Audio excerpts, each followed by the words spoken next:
ஒரு அடர்ந்த காட்டில் மலையடிவாரத்தில் கற்குவியலில் ஒரு சிகப்பு நிற ராஜ பாம்பு வாழ்ந்து வந்தது. அது மிக ஒல்லியாக மெலிந்திருந்தது. யாரும் அதை ஒரு பொருட்டாக நினைப்பதில்லை. நாட்களாயின.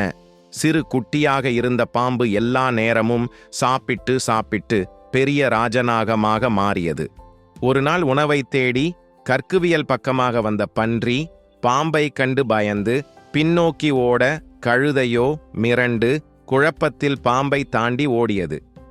தன்னை கண்டவுடன் சக்தி வாய்ந்த விலங்குகளே பயந்து காட்டினுள் ஓடுவதை ரசித்த பாம்பு வலிமையான நான்தான் இந்த காட்டின் ராஜா என எண்ணி கற்பனையில் மிதந்தது. தன்னை கிங் கோப்ரா என அழைக்க வேண்டும் என ஆசைப்பட்டது. ஒரு பெரிய மாளிகையில்தான் நான் வசிக்க வேண்டுமென நினைத்து மாளிகையை தேடி காட்டினுள் அலைந்தது. பாம்பிற்கு பயந்த விலங்குகள் ஒன்று சேர்ந்து இதற்கு ஒரு முடிவு கட்ட வேண்டுமென்று கருதி நரியை தேடி செல்ல நரியோ அவர்கள் எதிரே வந்தது. என்ன, நீங்கள் எல்லோரும் பயத்துடன் வருவது போல் தெரிகிறதே. விலங்குகள் நடந்ததை சொல்ல அதை உன்னிப்பாக கேட்டது நரி. கவலை வேண்டாம் நண்பர்களே, நிம்மதியுடன் செல்லுங்கள். பிரச்சனையை நான் பார்த்துக் கொள்கிறேன். எல்லோரும் தங்கள் பயணத்தை தொடர்ந்தனர்.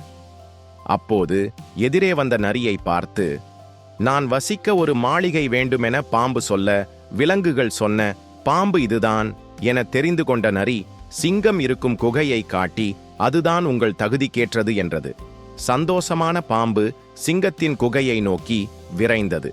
பாம்பை சிங்கராஜாவின் குகைக்கு அனுப்பியுள்ளோமே, இது சரியா இல்லை தவறா என குழம்பிய நரி வேவு பார்க்க காட்டினுள் விரைந்தது.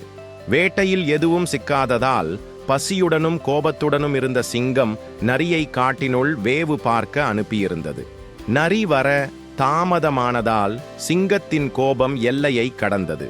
அப்போது பாம்பு குகையினுள் நுழைய பயந்து சிங்கம் கர்ஜிக்க சிங்கத்தை முதலில் பார்த்த பாம்பு பயந்து ஓடியது.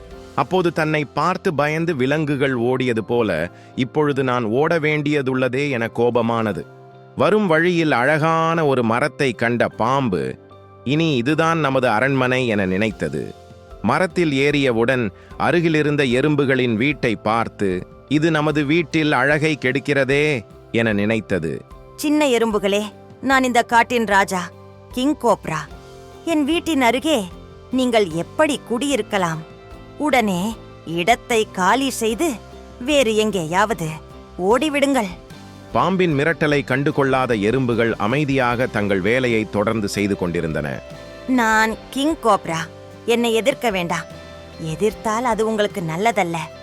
How dare you are? ராணி எறும்பின் கண்ணசைவில் அதன் உத்தரவை புரிந்து கொண்ட நூற்றுக்கணக்கான சிறிய எறும்புகள் ஒரு சக்தி வாய்ந்த இராணுவத்தைப் போல திரண்டன. கிங் கோப்ராவை நோக்கி அணிவகுத்து சென்று கடிக்க ஆரம்பித்தன. எறும்புகள் கடித்த வழியில் துடித்த கோப்ரா என்னை விட்டு விடுங்கள் என கெஞ்ச, ஐயோ பாவம் என இறக்கப்பட்ட எறும்புகள் விலகிச் செல்ல விட்டால் போதுமென ஓடிய கோப்ரா தன் பழைய இருப்பிடத்தை அடைந்தது.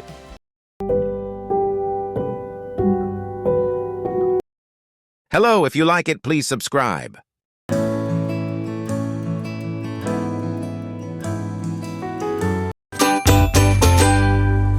Thank you for watching Surya eHub.